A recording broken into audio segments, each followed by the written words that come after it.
सुबह का समय था। गांव की गलियों में पक्षियों की आवाज गूंज रही थी। मिट्टी के छोटे छोटे घरों के बीच एक टूटी सी झोपड़ी थी। उसी झोपड़ी में रहता था गरीब मटके बनाने वाला कन्हैया।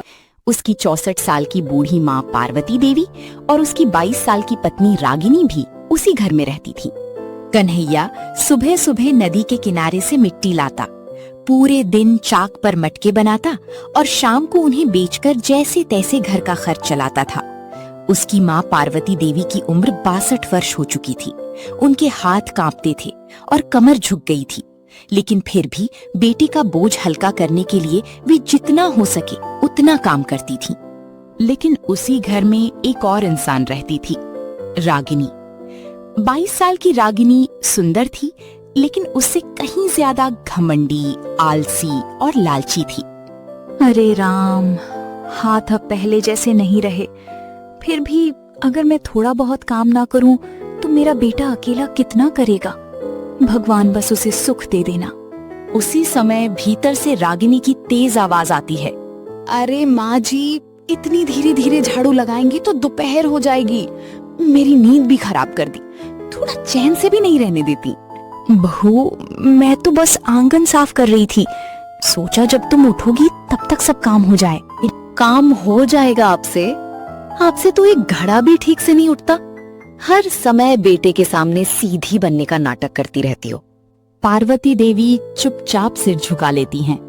तभी 26 साल का कन्हैया मिट्टी की टोकरी लेकर घर लौटता है।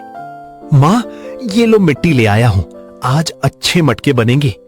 फिर वो मुस्कुराकर रागिनी से कहता है, रागिनी, जरा पानी दे दो। सुबह से नदी तक गया था, बहुत प्यास लगी है। रागिनी बिना उसकी तरफ देखे चारपाई के पास चली जाती है। मैं कोई नौकरानी हूँ क्या? खुद जाकर पी लो, मुझे अभी आराम करना है। कन्हैया कुछ पल चुप रहता है। पार्वती देवी तुरंत अंदर जाकर पानी लाती हैं। ले बेटा, पानी पी ले। कन्हैया पानी पीते हुए माँ के कांपते हाथ देखता है। माँ, आपने फिर काम किया। मैंने कितनी बार कहा है कि अब आप आराम किया करो। जब तक सांस चल रही है, बेटे का हाथ बटाना भी तो मेरा काम है। कन्हैया की आंखें भर आती हैं। कुछ समय बाद कन्हैया चाक घुमाकर मटके बना रहा था। रागिनी वहीं आकर खड़ी हो गई। सुनो जी, कब तक ये मिट्टी के मटके बनाते रहोगे? पूरे गांव में देखो कितने लोग अच्छे कपड़े पहनते हैं, उनकी औरतों के पास गहने हैं, और मैं हर समय यही पुराने कपड़े पहनूं? रागिनी, मैं मेहनत तो पूरी करता हूँ, लेकिन मिट्टी के मटकों से जितनी कमाई होती है उतने में बस घर चल पाता है। मुझे बहाने मत सुनाओ, मेहनत करने से कुछ नहीं होता। पैसा चाहिए, बहुत सारा पैसा। ठीक है, गुस्सा मत हो, मैं कोशिश करूँगा। कोशिश नहीं, मुझे नतीजा चाहिए। अगले मेले तक अगर मेरे लिए सोने की बालियां नहीं आई तो समझ लेना मैं किसी की बातें नहीं सुनूंगी। कन्हैया चुपचाप मिट्टी गूंदने लगता है। दोपहर हो चुकी थी। पार्वती देवी रसोई में सूखी रोटियां बना रही थी। कन्हैया अंदर आता है। माँ, आज फिर आपने खाना बनाया? क्या करती बेटा, बहू ने कहा कि उसका मन नहीं है। कन्हैया गहरी सांस लेता है। माँ, मैं सब समझता हूँ, लेकिन घर में झगड़ा भी तो नहीं चाहता।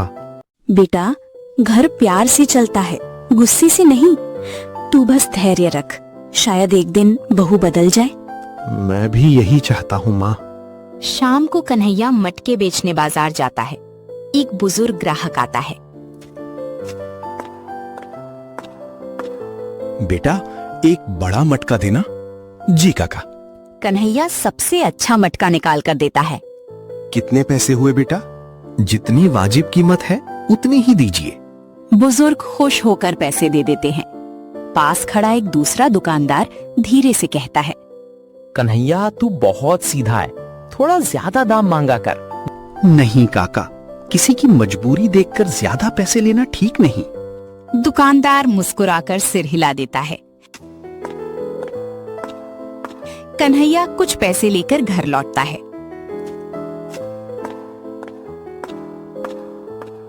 कन्हैया के आते ही रागिनी पैसे गिनने लगती है। बस इतने?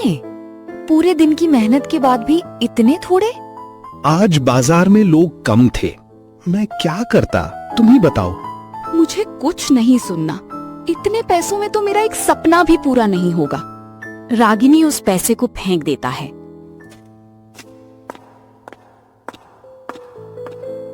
पार्वती देवी तुरंत जमीन से पैसे उठाने लगती हैं। बहू, मेहनत की कमाई को यूं मत फेंको। आप बीच में मत बोला करो। हर समय बेटे के सामने मुझे सीख देती रहती हो। मैं तो सिर्फ आपकी सीख से ही ये हमेशा गरीब रहेगा। हर समय दया, ईमानदारी और अच्छाई की बातें सिखाती रहती हो। रागिनी, माँ से इस तरह बात मत करो, अपनी हद में रहना सीखो। तो क्या कर लोगे? तुम्हारे पास है ही क्या? हद तो तुम जैसे लोगों की होती है, मेरी नहीं। पता नहीं मैंने तुमसे शादी ही क्यों की। मेरी माँ तो इस रिश्ते के लिए मान ही नहीं रही थी। मैं तो मेरी बाबा की वजह से यहाँ फंस गई। इतना कहकर वो गुस्से में अंदर चली जाती है। घर में सन्नाटा छा जाता है। रात को पार्वती देवी बाहर आसमान की तरफ देख रही थी। कन्हैया उनके पास बैठ जाता है। माँ, मैं अच्छा बेटा भी नहीं बन पा रहा और अच्छा पति भी नहीं। ऐसा मत कह बेटा, तू मेहनती है, ईमानदार है। भगवान मेहनत का फल देर से देते हैं, लेकिन देते जरूर हैं। लेकिन माँ, कब तक? मैं चाहता हूँ कि आपको आराम मिले, आपकी दवा समय पर आए, घर ठीक हो जाए। मेरे लिए चिंता मत कर। मुझे दुख अपनी बीमारी का नहीं, दुख इस बात का है कि इस घर में अपनापन कम होता जा रहा है। कन्हैया चुप हो जाता है। उधर कमरे में रागिनी अकेले बैठी सोच रही थी। इस गरीबी में मेरा दम घुटता है। अगर कन्हैया ऐसे ही सीधा बना रहा तो कभी अमीर नहीं बन पाएगा। कुछ बड़ा करना पड़ेगा, चाहे जैसे भी हो। उसे नहीं पता था कि उसकी यही सोच आगे चलकर पूरे परिवार की जिंदगी बदलने वाली थी। अगली सुबह कन्हैया हमेशा की तरह चाक पर बैठकर मटके बना रहा था। पार्वती देवी धूप में सूखने के लिए मटके रख रही थीं। तभी रागिनी दरवाजे पर हाथ बांधे खड़ी हो गई। सुनो जी, मैं कई दिनों से तुम्हें एक ही बात समझा रही हूँ, लेकिन तुम हो कि मेरी कोई बात सुनना ही नहीं चाहते। सुबह से शाम तक मिट्टी गूंथते रहते हो, चाक घुमाते रहते हो, फिर शाम को कुछ मुट्ठी भर सिक्के लेकर घर लौट आते हो। क्या तुम्हें सच में लगता है कि इस तरह हमारी जिंदगी कभी बदलेगी? पूरे गांव में देख लो, जिनके पास पहले कुछ नहीं था, आज उनके घर पक्के हो गए, और एक हम हैं कि सालों से इसी टूटी झोपड़ी में रह रहे हैं।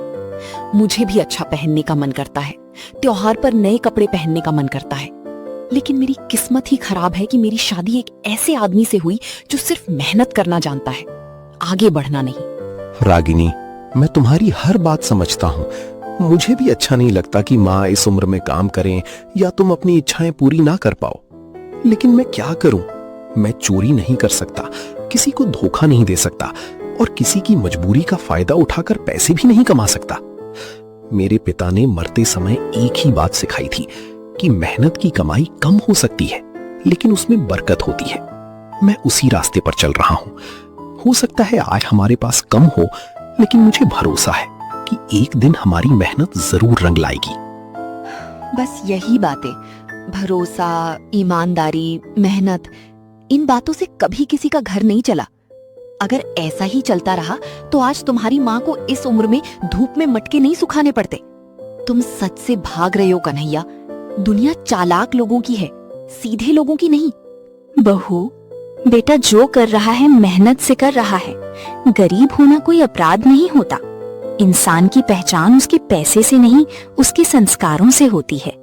माँ जी, ये बातें सुनने में अच्छी लगती हैं, लेकिन खाली पेट पर नहीं। दोपहर को कन्हैया मटके लेकर बाजार पहुंचा। वहां असामान्य भीड़ थी। गांव के बुजुर्ग रामदीन काका उसके पास आए। अरे कन्हैया, आज बड़ी अच्छी खबर है। पड़ोस के गांव में अगले महीने बड़ा मेला लगने वाला है। वहां सैकड़ों मटकों की जरूरत पड़ेगी। सच कह रहे हो काका। अगर मुझे भी काम मिल जाए तो शायद इस बार घर की हालत कुछ सुधर जाए। माँ की दवा भी समय पर आ जाएगी और झोपड़ी की टूटी छत भी ठीक करवा दूंगा। काम मिलना आसान नहीं है बेटा।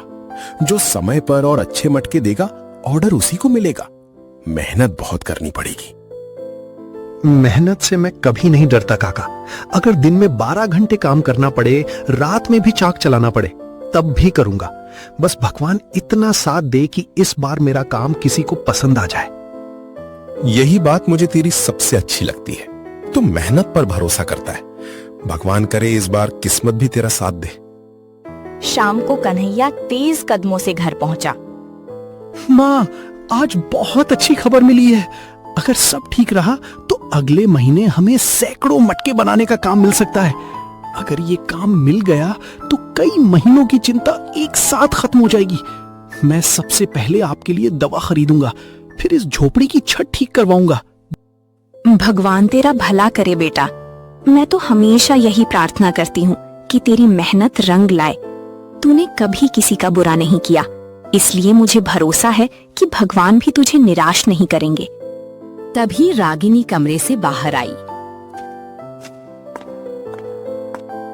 अगर इतना बड़ा काम मिलने वाला है तो इस बार दाम 2 गुने रखना।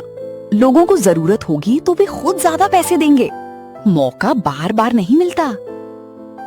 नहीं रागिनी, सही चीज का सही दाम लेना ही ठीक है। अगर मैं लालच में आकर ज्यादा पैसे मांगूंगा तो लोग किसी दूसरे कुम्हार से मटके खरीद लेंगे। भरोसा टूटने में एक दिन लगता है, लेकिन बनने में सालों लग जाते हैं। यही सोच तुम्हें हमेशा गरीब रखेगी।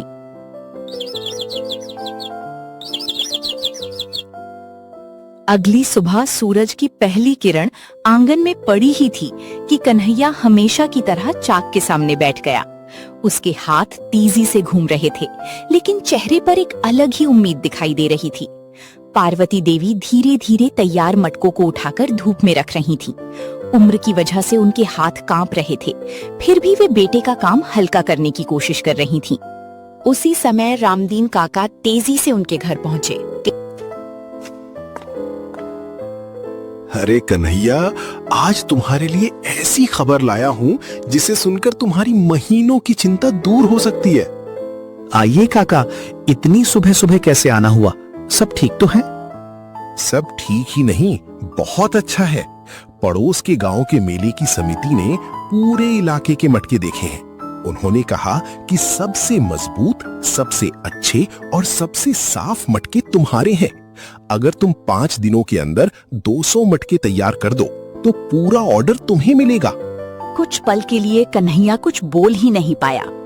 काका, मेरे जैसे गरीब आदमी पर इतना बड़ा भरोसा मैं तो सोच भी नहीं सकता था।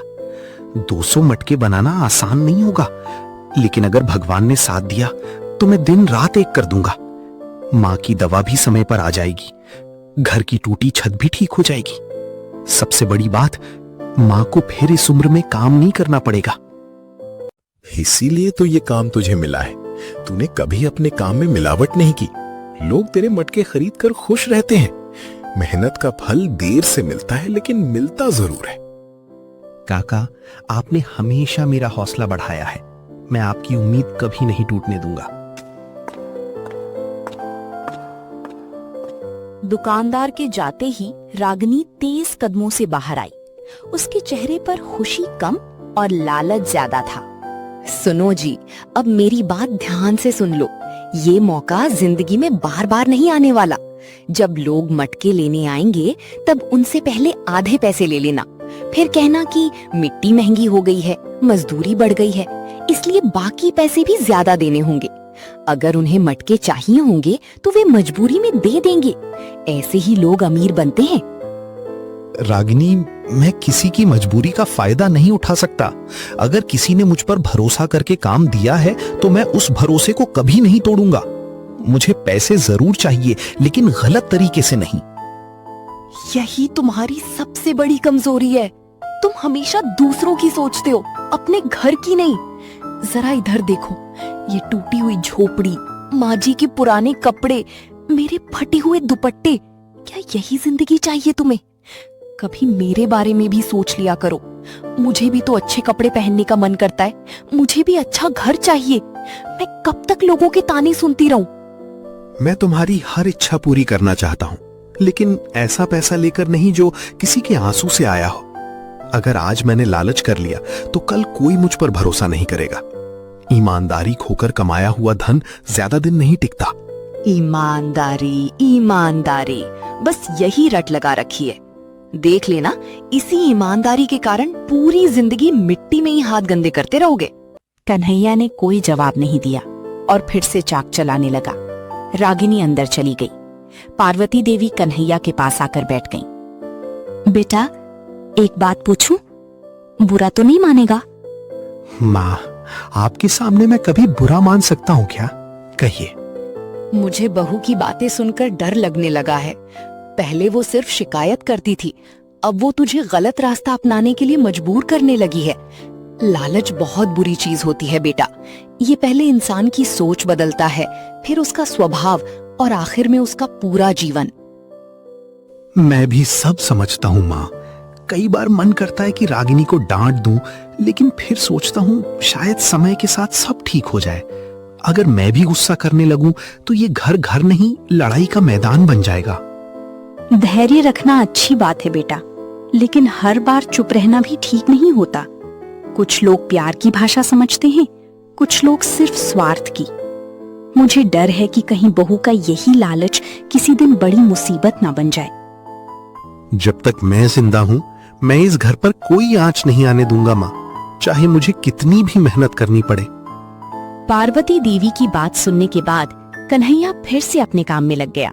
चाक घूमने लगा और उसके हाथ एक के बाद एक सुंदर मटकों का आकार देने लगे। उधर रागिनी दरवाजे के पास खड़ी चुपचाप उसे देख रही थी। उसके मन में षड्यंत्र पक रहा था। ये आदमी कभी नहीं बदलेगा। इसे जितना समझाओ उतना ही ईमानदारी का पाठ पढ़ाने लगता है। अगर मैं इसकी बात मानती रही तो सारी उम्र इसी मिट्टी के घर में गुजर जाएगी। नहीं, अब मुझे खुद कुछ करना होगा। अगर कन्हैया मेरी बात नहीं मानेगा तो मैं ऐसा रास्ता निकालूंगी कि उसे मेरी बात माननी ही पड़े। वो कन्हैया के पास आती है। सुनो जी, आखिरी बार समझा रही हूँ, दुनिया में वही आगे बढ़ता है जो मौका पहचानता है। तुम हर इंसान को अपना समझ लेते हो, लेकिन क्या किसी ने तुम्हारी गरीबी देखकर तुम्हारी मदद की? क्या किसी ने तुम्हारी माँ की दवा खरीद कर दी? क्या किसी ने हमारे टूटे हुए घर की छत बनवाई? नहीं ना? फिर तुम क्यों हर किसी की चिंता करते रहते हो? रागिनी, मैं लोगों की मदद इस उम्मीद से नहीं करता कि वे मेरी मदद करेंगे। इंसान का कर्म कभी बेकार नहीं जाता। आज नहीं तो कल उसका फल जरूर मिलता है।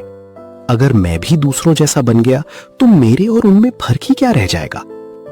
फर्क यही रहेगा कि वे लोग अमीर होंगे और तुम हमेशा गरीब रहोगे।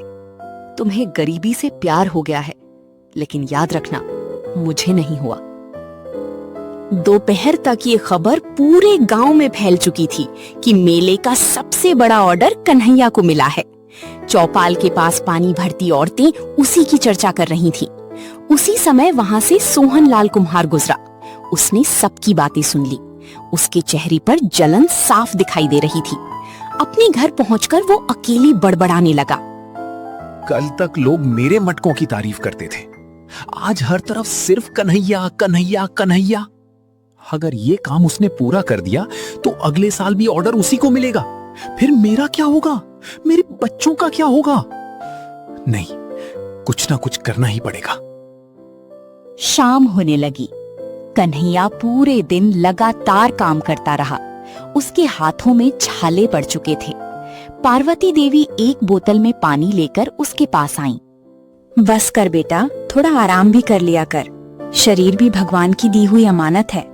अगर तू ही बीमार पड़ गया तो ये सारा काम कौन करेगा? माँ, बस 2 दिन की बात है। ये काम पूरा हो गया तो हमारी जिंदगी बदल सकती है। मैं चाहता हूँ कि अब आपको दवा के लिए किसी का इंतजार ना करना पड़े। मैं चाहता हूँ कि बरसात आने से पहले इस झोपड़ी की छत ठीक करवा दूं। हर साल बारिश में आपको भीगते हुए देखकर बहुत दुख होता है। बेटा, तूने हमेशा दूसरों के बारे में सोचा। भगवान करे इस बार भगवान भी तेरे बारे में सोचे। लेकिन एक बात याद रखना, मेहनत से मिली सफलता जितनी बड़ी होती है, उसकी परीक्षा भी उतनी ही बड़ी होती है। मुझे लग रहा है कि आने वाले दिनों में तेरी ईमानदारी की बहुत कठिन परीक्षा होने वाली है। आपका आशीर्वाद मेरे साथ है माँ। जब तक आपका हाथ मेरे सिर पर है, मुझे किसी परीक्षा से डर नहीं लगता। रात ढल चुकी थी। कन्हैया थक कर सो गया। पार्वती देवी भी अपने कमरे में आराम करने चली गईं। रागिनी ने धीरे से दरवाजा खोला और बिना किसी को जगाए बाहर निकल गई। गांव के किनारे पुराने बरगद के पेड़ के पास सोहनलाल पहले से उसका इंतजार कर रहा था। तुमने इस समय बुलाया है, कोई खास बात है क्या? अगर कन्हैया ये ऑर्डर पूरा कर देगा तो फिर कभी कोई तुम्हारे पास मटके खरीदने नहीं आएगा, और अगर ये ऑर्डर बीच में ही रुक जाए तो फायदा किसका होगा ये तुम्हें मुझसे बेहतर पता है। सोहनलाल कुछ पल तक चुप रहा। उसने रागिनी की आंखों में देखा। उसे पहली बार समझ आया कि रागिनी का लालच उसकी सोच से भी ज्यादा खतरनाक है। लेकिन दूर झाड़ियों के पीछे एक और परछाई खड़ी थी, जिसने रागिनी और सोहनलाल की पूरी बातचीत सुन ली थी। दोनों के जाने के बाद वो धीरे धीरे बाहर आया। वो कोई और नहीं बल्कि गांव का वही बुजुर्ग व्यापारी रामदीन काका थे। हे भगवान, लालच इंसान को कितना अंधा कर देता है। कन्हैया जैसा सीधा और मेहनती लड़का, जिसकी पूरी दुनिया उसका परिवार है, उसी के अपने लोग उसकी मेहनत मिटाने पर उतर आए। नहीं, सुबह होने से पहले मुझे उसे सब सच बता देना होगा। सुबह होते ही कन्हैया हमेशा की तरह चाक पर बैठ गया। पार्वती देवी मटके धूप में रख रही थीं। तभी रामदीन काका तेज कदमों से वहां पहुंचे। कन्हैया बेटा, मुझे तुझसे बहुत जरूरी बात करनी है। कल रात मैंने अपनी आंखों से रागिनी और सोहनलाल को बरगद के पेड़ के पास बातें करते देखा। वे दोनों मिलकर तेरे मटके तोड़ने की योजना बना रहे हैं। अगर आज तुझे सावधान नहीं किया तो तेरी सारी मेहनत बर्बाद हो जाएगी। हे भगवान, क्या बहू इतनी बड़ी गलती कर सकती है? मैंने तो हमेशा यही सोचा था कि एक दिन उसका स्वभाव बदल जाएगा, लेकिन आज ये सुनकर मेरा दिल टूट गया। काका, आपकी बात पर मुझे पूरा विश्वास है, लेकिन मैं बिना सबूत किसी पर आरोप नहीं लगाऊंगा। अगर वे सच में ऐसा करने आएंगे तो आज रात उनका सच सबके सामने आ जाएगा। मैं लड़ाई नहीं चाहता, बस अपनी मेहनत को बचाना चाहता हूं। यही बात तुझे सबसे अलग बनाती है बेटा। आज रात मैं और 2 गांव वाले यहीं छिप कर रहेंगे। अगर कोई चाल चलेगा तो इस बार बच नहीं पाएगा। पूरा दिन कन्हैया बिना रुके चाक चलाता रहा। उसके हाथों में छाले पड़ चुके थे, लेकिन उसने एक पल के लिए भी काम नहीं छोड़ा। शाम को पार्वती देवी पानी लेकर आईं। बस कर बेटा, थोड़ा आराम भी कर ले। मुझे तेरी मेहनत पर गर्व है, लेकिन तेरी सेहत उससे भी ज्यादा जरूरी है। माँ, बस आज की रात और है। ये काम पूरा हो गया तो सबसे पहले आपकी दवा लाऊंगा और फिर इस झोपड़ी की छत ठीक करवाऊंगा। अब मैं आपको तकलीफ में नहीं देख सकता। उधर कमरे में रागिनी ये सब सुन रही थी और मन ही मन मुस्कुरा रही थी। बस आज की रात, इसके बाद सब बदल जाएगा। जब ये ऑर्डर रद्द होगा तब कन्हैया को भी समझ आ जाएगा कि सिर्फ ईमानदारी से घर नहीं चलता। धीरे धीरे रात होने लगी। कन्हैया ने सोने का नाटक किया, जबकि रामदीन काका और 2 गांव वाले आंगन के पास छिप गए। आधी रात के सन्नाटे में घर का दरवाजा धीरे से खुला। रागिनी बाहर निकली और कुछ दूर अंधेरी में सोहनलाल उसका इंतजार कर रहा था। दोनों चुपचाप आंगन में रखे मटकों की ओर बढ़ने लगे। सोहनलाल ने कांपते हाथों से एक बड़ा मटका उठाया। जैसे ही वो उसे जमीन पर पटकने वाला था, अचानक पीछे से आवाज आई। रुक जाओ सोहनलाल, मेहनत तोड़ना इतना आसान नहीं होता। दोनों घबरा गए। उसी समय रामदीन काका, 2 गांव वाले और पार्वती देवी भी बाहर आ गए। शोर सुनकर आसपास के लोग भी इकट्ठा हो गए। कल रात मैंने इन दोनों की सारी बातें सुन ली थी, इसीलिए आज हम सब यहाँ छिप कर बैठे थे। अगर आज सच सामने नहीं आता तो कन्हैया की महीनों की मेहनत बर्बाद हो जाती। मैं अपनी गलती मानता हूँ। मैं कन्हैया से जलने लगा था। मुझे लगा अगर उसका काम सफल हो गया तो मेरा कोई मटका नहीं खरीदेगा। उसी जलन में मैं गलत रास्ते पर चल पड़ा। अब सबकी नजर रागिनी पर थी। कुछ पल तक वो चुप रही, फिर उसकी आंखों से आंसू निकल पड़े। हाँ, ये सब मेरी ही योजना थी। मैं हर दिन गरीबी से परेशान रहती थी। मुझे लगा था कि पैसा ही हर दुख का इलाज है, लेकिन आज समझ आ रहा है कि मैंने धन पाने की चाह में अपने ही घर का भरोसा तोड़ दिया।